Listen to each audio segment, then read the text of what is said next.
Chegando então a parte 10, finalmente, hein? Demorou, mas chegou. Não esquece de se inscrever aqui no canal, olha a setinha mostrando, e curtir a nossa fanpage. Lá você vai encontrar as novidades. Em breve, novidades muito legais. Vamos então dar continuidade? Questão 57. Na figura está representado um trocador de calor tipo casco-tubo. Tanto o fluido interno quanto o externo é água. E as temperaturas são respectivamente Tzinho 25 graus Celsius, Tzinho 1, Tzinho 2 35 graus Celsius e T1 80 graus Celsius. Se a razão entre a vazão volumétrica das correntes frias e quentes é de 2:1, qual a redução da temperatura da corrente quente? Olha só, num trocador tipo casco e tubo, nós vamos fazer o óbvio, trocar calor entre as correntes. Uma corrente ela entra com a temperatura quente e a outra com a temperatura fria. A fria esquenta, a que está quente esfria. Bom, entre as duas há uma troca de calor na razão 2:1, como foi falado. Quem é 2? Na sequência do texto mostra correntes frias e quentes. Então, frias 2 e quente 1. Então, da fria para quente nós temos uma variação de 2:1. Vamos então. A fórmula para a troca de calor, né, conhecida por todos, que é igual a mc ΔT. Facinho. A gente sabe que ao final ambas vão entrar em equilíbrio, porque se a fria está esquentando e a que está quente está esfriando, elas vão entrar em equilíbrio, ou pelo menos na teoria, né? Então, Q2 vai ser igual a Q1. A formulinha. Ok, vocês estão... Não tem massa, não tem o Czinho. O que você vai fazer? Você já sabe que é água e água. Então, a gente pode cortar tanto a massa quanto o Czinho. Ok. Ficando, então, 80 menos T2 igual a 2 vezes 10. Olhem bem, por que 2 vezes? Porque a massa da segunda temperatura, ou do Q1, né? Vamos colocar assim, do Q1, é 2 vezes maior que a do Q2. Por quê? Porque a corrente é de 2:1. Então, eu estou identificando lá na figura, observe, que Tzinho 1 e Tzinho 2 é a corrente fria. É ela quem está passando, olha, ela está dando mais volta. Ela está dando mais volta para esfriar a que está entrando quente, que é T1, T maiúsculo 1. Bom, então ficando o 2, né? Eu cortei M com M, sobrou 2, 35 menos 25, 10. Ok, então T2 é 60 graus Celsius. Ou ainda, eu enfatizei bastante, né? Fria e quente, 2:1, porque você pode fazer. Se a vazão é de 2:1, então se aumenta 10 graus no quente, diminui 20, o dobro, no frio, porque o frio é o dobro do quente. Seguindo a lógica ali do Mínio, então a gente tem que 60 graus Celsius, letra A. Bem fácil essa. Questão 58. Para o controle de processo, utiliza-se transmissão de informações entre os diversos componentes de uma malha de controle, os quais podem ser do tipo pneumático ou eletrônico. Pneumático funciona com ar, né? E eletrônico, eletricidade. Comparando esses dois tipos de transmissão de informações, verifica-se que a transmissão, letra A, pneumática, é mais lenta e suscetível a problemas relativos à distância entre os pontos de transmissão. Bom, até aí ela está totalmente correta. Vamos continuar a ver se tem alguma outra que a gente pode contestar, comparar. Normalmente são duas, né? Se a gente fica em dúvida. E vamos eliminando as que estiverem erradas. Pneumática depende de equipamentos auxiliares como filtros e pode ser usada em quaisquer condições operacionais, principalmente nas condições com risco de incêndio. Opa! Risco de incêndio? Mas pneumática não funciona com ar? E para que eu tenha um incêndio bem fácil, basta que eu tenha bastante oxigênio? Então, não, né? Tá errado. Pneumática é mais precisa e mais rápida que a transmissão eletrônica. Pneumática é mais lenta e ela é menos precisa. Então, os errinhos aí da letra C estão marcados. Letra D. eletrônica é mais sensível, certo? Por isso acaba apresentando precisão, menor? Não, precisão maior. Se ela é mais sensível, ela tem uma precisão maior, devido a interferências externas. Letra E. Eletrônica é mais rápida e pode ser usada em quaisquer condições operacionais, principalmente nas condições com risco de incêndio. O sinal elétrico ele pode sofrer interferências e não pode ser utilizado em qualquer situação. Qualquer alternativa, quando ela é muito genérica, ela está se generalizando demais em quaisquer situações, em todas ou em apenas, tome muito cuidado com essas palavrinhas. Em quaisquer condições quer dizer em qualquer uma mesmo. E a gente sabe que não pode usar a eletricidade em qualquer situação. A água, por exemplo, não tem condições. Então, letra A é a correta. O mínimo aí ajudando a gente.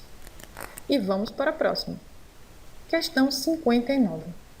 Na figura acima, observa-se um processo de transferência de calor, onde se tem um ambiente condicionado com 24 graus Celsius, fechado, e um ambiente externo com 34 graus Celsius, aberto. Podem ser vistos os processos em destaque 1 e 2, que funcionam diferentemente. Tendo como base a figura, afirma-se que radiação. A radiação é um processo pelo qual o calor flui de um corpo de alta temperatura para um de baixa temperatura, quando os mesmos estão separados no espaço, ainda que exista um vácuo entre eles. Condução.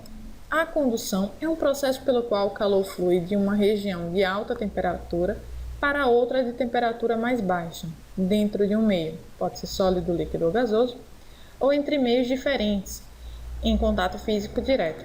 No fluxo de calor por condução, a energia é transmitida por meio de comunicação molecular direta, sem apreciável deslocamento das células. Convecção. A convecção é um processo de transporte de energia pela ação combinada da condução de calor, armazenamento de energia e movimento de mistura. A convecção é mais importante como mecanismo de transferência de energia, calor, entre uma superfície sólida e um líquido ou gás. Bom, sabendo então, podemos definir o que cada setinha representa. Setinha tortinha e radiação, que é do meio mais quente para o meio mais frio. Condução, através da parede. E convecção da mistura. Bom, agora vamos às alternativas. O processo 1 é mais eficiente que o 2. Bom, eu não tenho nenhuma informação que me diga que o 1 é mais eficiente que o 2 ou que o 2 está melhor do que o 1. Não tenho nada me confirmando. O processo 1 é composto de convecção, condução, convecção. Bom, isso aí é o processo 2, né? Estão querendo confundir a gente ali. O processo 2 é composto por radiação, condução e radiação. Ó, trocaram, né? Tanto o processo 1 quanto o 2 são responsáveis pela transferência de calor da área fechada para aberta. Bom, a setinha mostra da aberta para a fechada. Então, letra E. Tanto o processo 1 quanto o 2 são responsáveis pela transferência de calor da área aberta para a área fechada. Né? Facinho essa, hein? Uhul! 60. Para que os processos possam funcionar com certo grau de confiabilidade, é necessário o uso de ferramentas de controle. Tais ferramentas podem controlar os processos por inteiro ou apenas parte deles. Os controles normalmente são feitos através de dois tipos de malhas de controle, a malha aberta e a malha fechada. Uma diferença básica entre esses dois tipos de malha é que a malha fechada necessita de um operador para efetuar os ajustes necessários para o controle do processo. Vamos definir logo, né, o que é malha aberta e malha fechada. Bom, malha aberta é aquela em que a informação sobre a variável controlada não é utilizada para ajustar quaisquer das variáveis de entrada. E a malha fechada regula a variável controlada, fazendo correções em outra variável do processo, que é chamada de variável manipulada. Bom, na malha aberta, então, a gente precisa de alguém nos ajudando a controlar.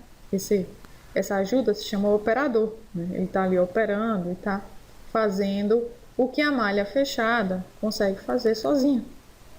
Então, fechada necessita de um operador para efetuar os ajustes necessários para o controle do processo. Não. A aberta precisa. Fechada tem mais eficiência, apresentando equipamentos mais simples. Bom, se ela tem mais eficiência, ela deveria apresentar equipamentos mais sofisticados. E o custo de instalação também mais caro. Como assim mais barato que a aberta? Não. Letra C. A aberta necessita de operador bastante qualificado no processo, visto que ele tem a função de interação com o sistema. Bom, guarda essa aí, hein? A aberta é mais simples, sim, e por isso apresenta custo de instalação menor, sim, necessitando mais interação do operador. Ó, temos duas aí para discutir. A aberta, letra E. A aberta é mais simples e por isso apresenta custo de instalação menor, necessitando maior especialização para a manutenção por parte do operador. Gente, olha só. O controle da malha fechada ele pode ser realizado por um operador humano, controle manual, ou mediante utilização de instrumento de controle automático. Na malha fechada, a gente também tem operador.